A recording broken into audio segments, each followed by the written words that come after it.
The following is a Sunny 99.5 WSTX station editorial. This is Holland Redfield. It is truly a sad day that in the first month of 2008, we find ourselves compelled to do an editorial in which we depict the Virgin Islands as being under siege by criminal elements. As a community, we are witnessing the fundamental breakdown of the family unit, with many of our traditional values simply being trashed. It is hard to measure the negative impact of 45 murders in only 1 year. The Virgin Islands has never in its history had a murder rate of this magnitude. Clearly, we now have all become victims.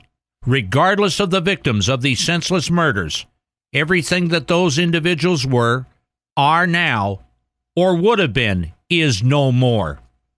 The lives of so many are being threatened by the lawlessness of so few. There is no quick fix, and we cannot legislate our way out of these problems.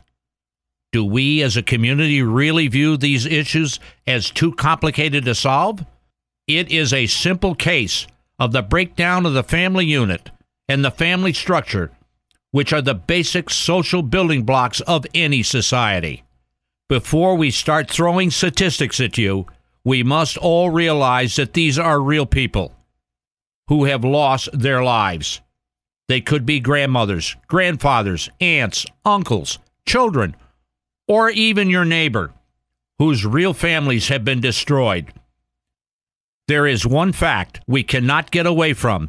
There are 45 mothers and 45 fathers who have been directly victimized by these crimes.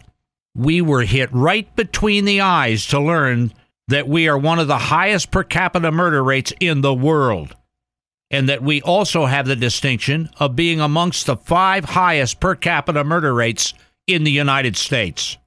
Whereas murder rates in the United States has fallen 44% over the past 25 years, typically our murder rates continue to climb with no end in sight. We're already witnessing the blame game, with the police department taking the brunt of the heat. Clearly, by the time this lawlessness takes place, it's too late. They did not create this problem. They're reacting after the fact. It's simply damage control.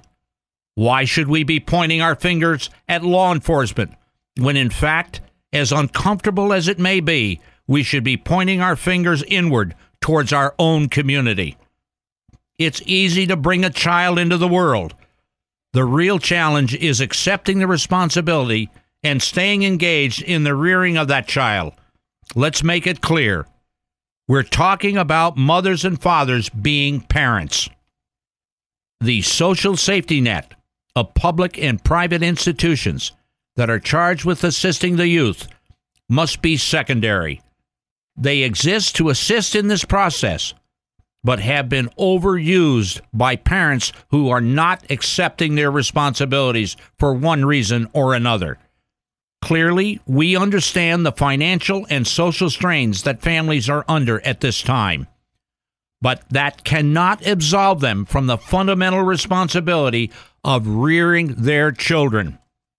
The phrase, "it takes a village to raise a child," is a coined phrase, which is meaningless unless the fundamental responsibility for rearing that child is left in the hands of parents who stay engaged and are committed to prepare that youngster for the real world.